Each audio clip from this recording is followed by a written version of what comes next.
Hello, I'm Brandon, and this is my class on living a life of bliss. And as with most of my classes, I like to start off with a little bit of a talk and then guide you into meditation. That way you can have a real experience of what bliss is and how it can be useful in life, how it's not just this fun buzzword, something to dream about, but it's something you can actually access and build upon in your life. We don't get somewhere by accident, and being blissful, it might sometimes seem like it's by accident, like it's something that just happens, just shows up. But there's usually a lot that we've done to kind of get us to a point where that bliss can come through. And so, just like you can practice being happy, you can practice being forgiving, you can also practice being blissful and then letting that experience grow into more and more areas of your life, right? And one of the things that I want to talk about is how being psychic or being connected to your intuition, maybe you just want to call that being aware, how that can help you to access bliss and to get stay there a little bit longer when you do experience it, right? And so this topic is a nice light topic, kind of a pleasant one, but something that I've noticed throughout my more than a decade of teaching is that sometimes the lighter the topic is, the more serious the group can become. They can still get very triggered. Some energies can come up to the surface when you're talking about a really light, positive vibration that can sometimes bring up the energies within you that are maybe keeping you from that bliss, the energies that have been holding you back, keeping you in stress or just some other state, right? The energy, the beliefs, those things can start to come to the surface. So if you feel a little bit heavy or foggy or agitated, that might just be some of the energy that's coming to the surface to be uncovered, something that you're going to let go of as we go further into this class and meditation, and something that you can continue to work through, right? But just in case you're feeling any of that energy brought to the surface already, I wanted to start us with a joke or two, and then we can get right in. So my first joke is, a clairvoyant woman had an older brother who was always angry and a younger brother who was blissful to the point of naivety. Thankfully, she was a happy medium between the two.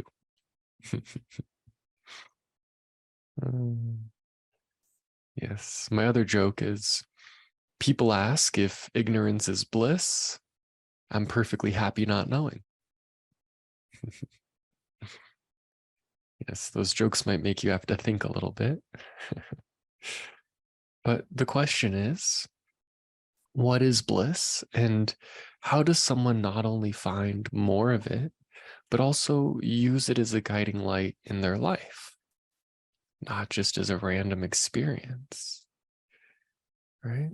And so you're welcome to start to go into meditation even now as I talk, if you enjoy just turning the senses inward and opening up to experience or intuitively perceive what I'm talking about, right? If you aren't used to meditating for longer than 20 minutes, you might just keep your eyes open, just hang out while I talk a little bit more, and then we'll go into meditation officially later on, right? And so I want to start by defining what bliss is. To me, bliss is similar to ecstasy, but it has a little bit more of a peaceful, quiet delivery to it. Ecstasy, you kind of think of somebody who's running around with their arms up, whereas bliss, you kind of think of somebody who's sitting there just shining really bright, just glowing. It's almost like there is this sense of immense joy that's coming out of them, a joy that isn't based on conditions. It's not based off of winning the lottery, but rather it might just be while they're in a meditative state or while they're in a conversation, right? I like to think of it as happiness is an emotion that's oftentimes based off of what is happening externally in our world, right? Your sports team wins the game, you're happy or sad. Things go well for you today, you wake up on the right side of the bed, maybe that creates some happiness. It's more of an emotional state, right? Whereas bliss is a vibrational state of being. It's not something that's based on condition. It's based off of your beingness. It emanates from your beingness. And therefore, it has no real definitive start or end point. It lives outside the confines of conditional experience. It's free from all of that. And so, if that's the definition, then bliss can move through us. It can erode our sense of fear, worry, and it really helps us to be in the present moment. Right?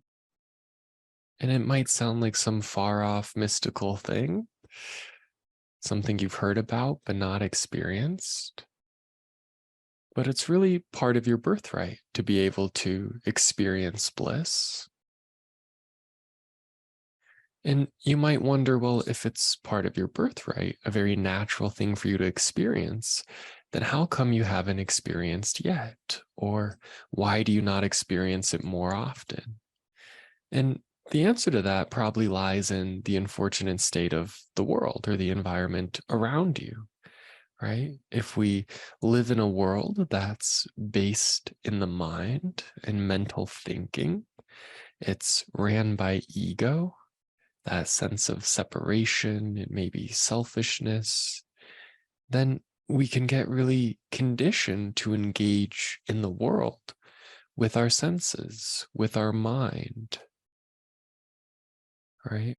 We engage and relate to the world from a place of, mental noise, ego.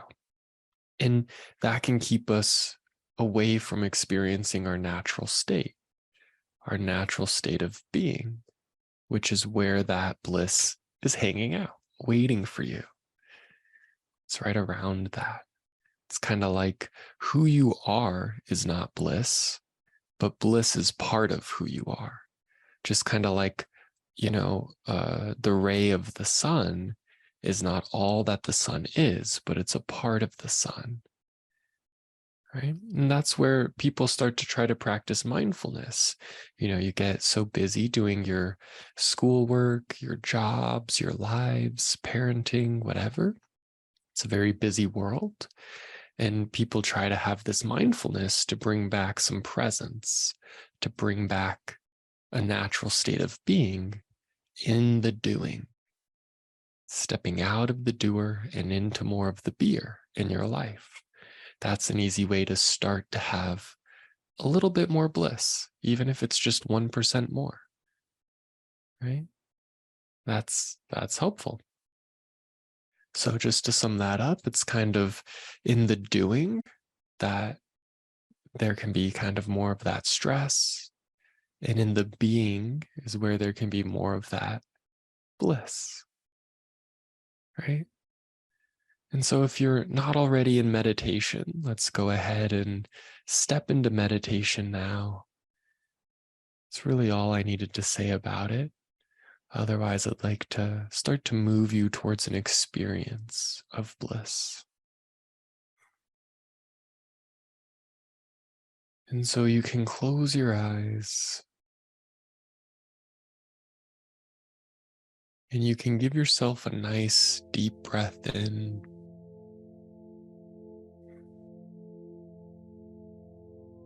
Maybe you hold it for a second or two at the top of that breath. And you can slowly exhale out, starting to feel yourself arriving in the body. Taking a few breaths in that manner, letting the oxygen get to the brain, waking up the brain, while the body can start to relax on the exhalation, becoming quieter.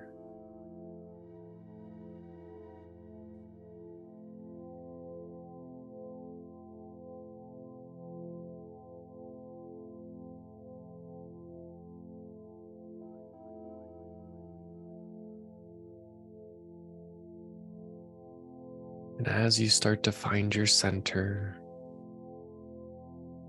that inner spaciousness within you,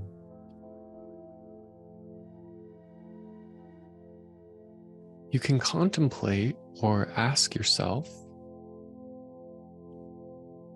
how much are you being a body?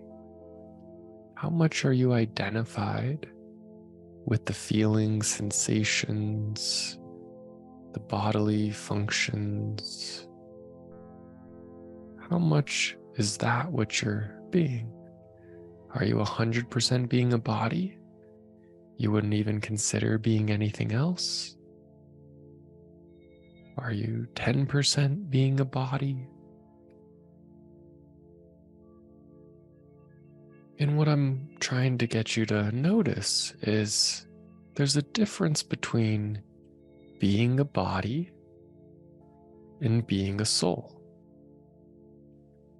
Can you be a soul that has a body? Or are you being a body that has a soul? There's a distinct difference there in what you're identifying with, what you're considering you. Yeah. And you can probably reflect on many times where you've been in pain, where you've been in some intense sensations or sickness, and where you've really felt like you were the body, that was the most real thing in your world. And similarly, you can probably reflect on where you have identified with being your mind, your ability to think, to problem solve, to intellectualize.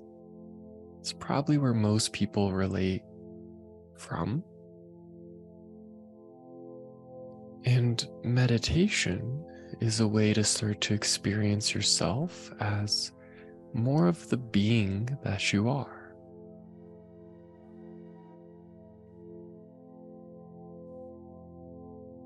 And when you take some time out of your day to really get in touch with who you are as a being, you start to live and relate to the world from this center point.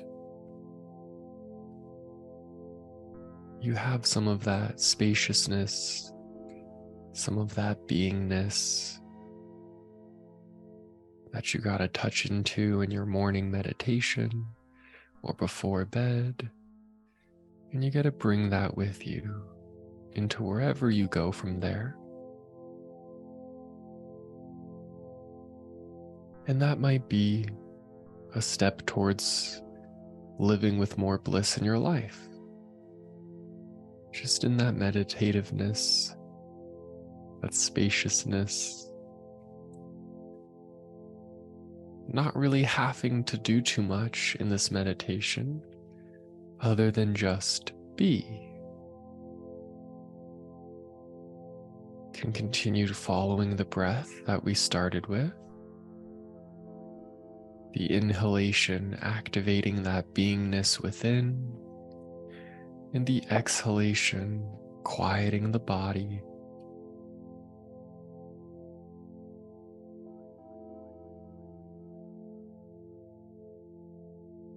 And maybe as you continue to watch that breath, this time on the exhalation, you can imagine that you use that to release all thought forms. Any of those thoughts that are stirred up within your mind, just let them start to fall away.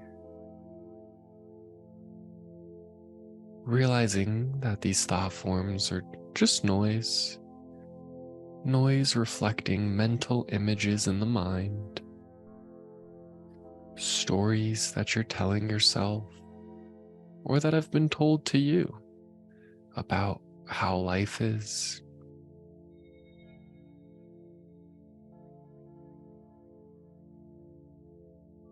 Thoughts are never the direct truth of your reality, but rather a mental overlay that's created based on our judgments, expectations, perceptions, and even our mental environment, other people's thoughts around you.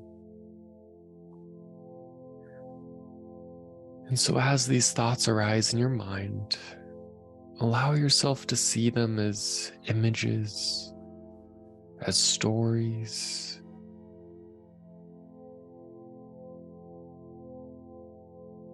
and those images or stories can appear in little soap bubbles floating by. And if you're busy thinking, you're not busy being. So your thoughts are ultimately keeping you further away from bliss. And that's why we're working with this in this meditation. And so simply see these bubbles floating by with the stories, the thoughts, or the pure mental image. And imagine you could reach out and pop those bubbles. You could let those images vanish or dissolve.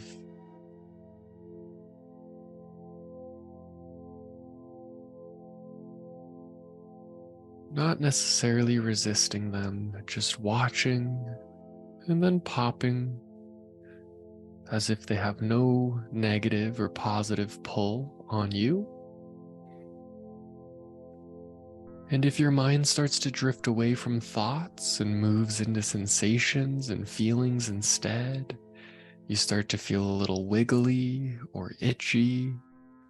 It's just energy moving, trying to pull you out of this beingness, distracting you a little bit. And it's all just energy. It's what we're working with today. And so you can let those thoughts or the sensations represent themselves as images or even colors floating by in those soap bubbles, letting yourself see the energy of that feeling or sensation gives you space from it, lets you recognize that it's just communication moving through. You can let it arise, and just as easily, you can let it pop. You can let it disappear. And you can continue to do this as anything arises in this meditation. You can always come back to this exercise and really just sit and play with it for as long as you can in meditation and see how much more that brings you into your own beingness and blissfulness. But for now, in this meditation, we're going to move on to the next step, which is one of asking yourself, what does bliss feel like inside of you? If you were to feel bliss right now, what would that be like? Is there a certain body level sensation that moves through you with that sense of bliss? Is there a certain amount of mental stillness that's present in that blissfulness? Or can you go so far as to even intend to experience the vibrational state of bliss, that glowing brightness that outshines all the other worries, concerns, distractions, shines brighter than all else. leaving you with that sense of fullness. Even if you can only find that small little speck of bliss within you, that's okay. Find that. Even 1% of your bliss. You can invite it in like it's a familiar friend. And just start to breathe into that point of bliss. Maybe you see that as a color within your heart space or somewhere in your body. Maybe it's a slight tingling sensation that you're breathing into. It's moving along your nervous system.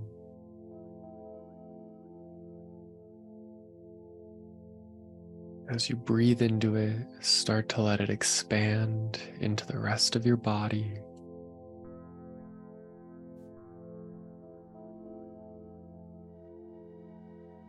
And since we as a society are very trained to be bodies, we might be starting with a body level of bliss. And then as you practice meditation, practice experiencing more and more of who you are in spirit, you'll really start to open up to the full capacity of bliss, that fullness of being.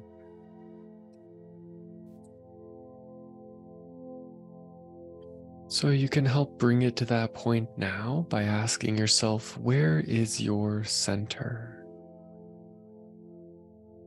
Not your physical center, but that center that is deep within you.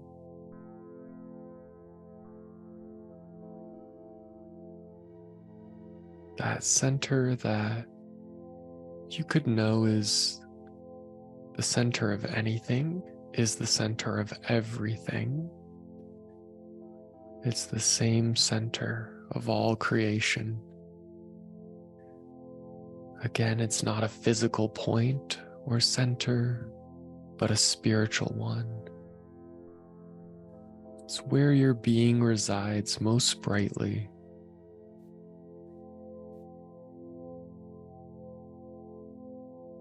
And again, breathe into this place. See yourself and all of your awareness in the center, bringing all of your creative light fully here and now, fully into being, letting all thoughts and sensations subside. They're just bubbles in the wind.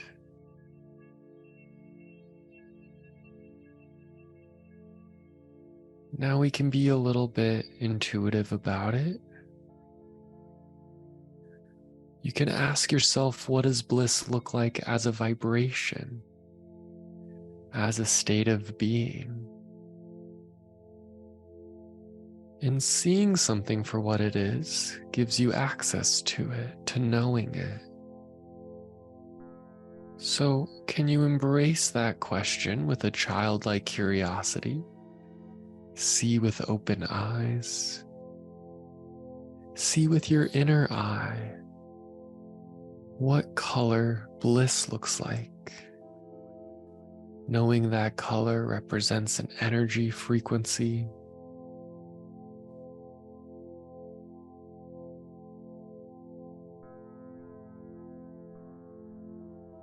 And then when you see that color, see that vibration, would you intend to see that blissful vibration emanating from your innermost being? A glowing light from your core, expanding out to the rest of your body, to the rest of the world.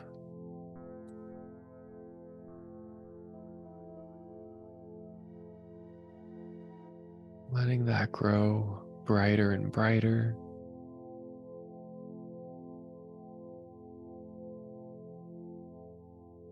Knowing that the more you can let go and be here as you are, the more bliss can freely and naturally flow through you and around you.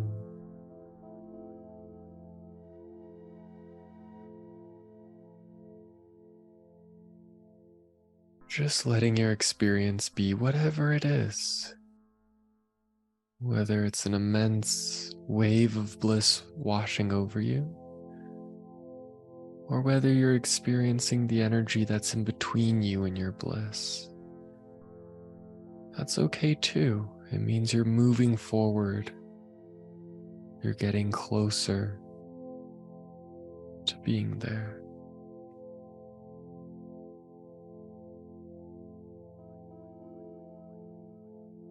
We don't always get to just command spiritual experiences to happen,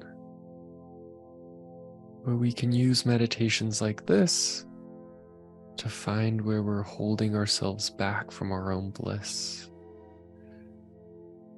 And you can start to practice daily, weekly, or even just once a month to build your awareness of and capacity for bliss.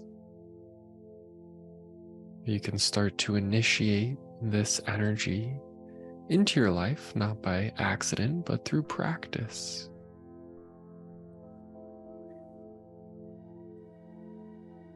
Just like how my peak experience of meditation 10 years ago, what I would consider that meditation high, that's now my baseline experience for my day-to-day. Right? And I imagine that my peak today, what I experience is that high point, will also be my baseline experience 10 years from now, too. You continue to grow into it as you become more and more free. So go ahead and give yourself one more deep breath into this space. Enjoy it for another moment.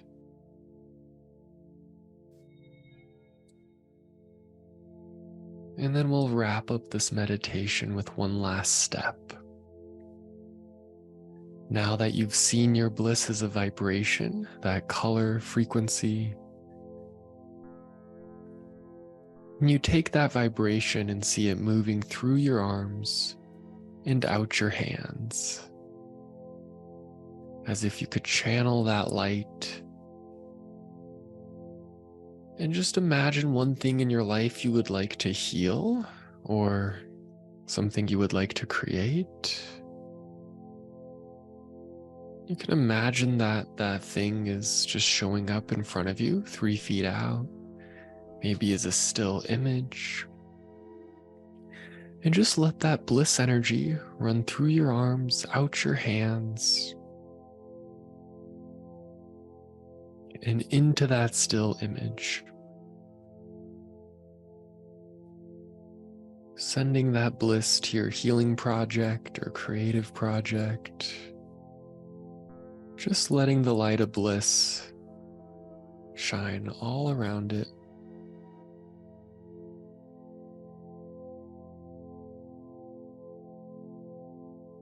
Knowing that that bliss is an infinite source of energy, one that you can expand with and use in this way. It's not a limited amount that you're going to use up. In fact, the more that you live by your bliss and give your bliss, the more that there is.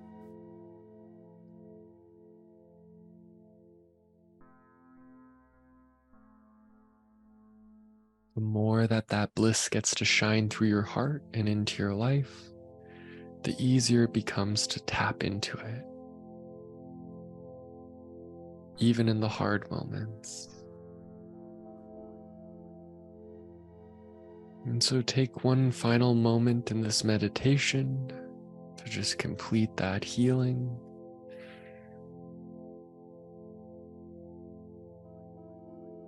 And to just be.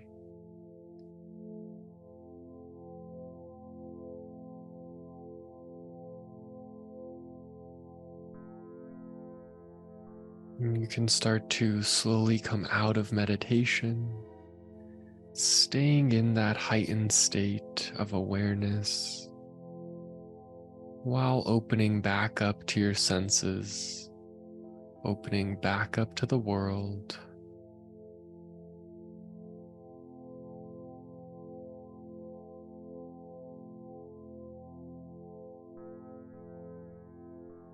Take as much time as you need to come out of meditation.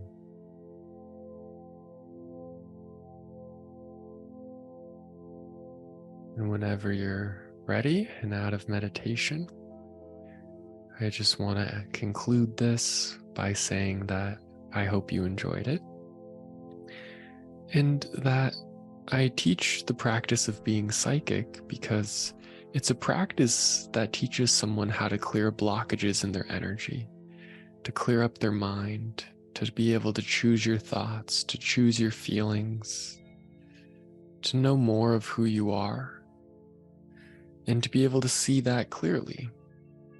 And in knowing who you are and seeing it clearly, you get to experience more of your light in your body and in your life. You get to be so much more fully you.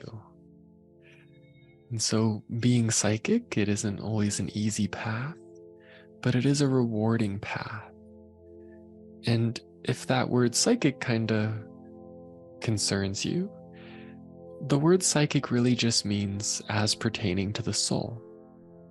You learn to see yourself and others as the soul that you are. And so if that's something that you'd like to learn or take a step forward with, feel free to shoot me a message or an email. Be happy to help guide you further in your practice of experiencing more and more bliss. Thank you again for listening, and have an amazing day.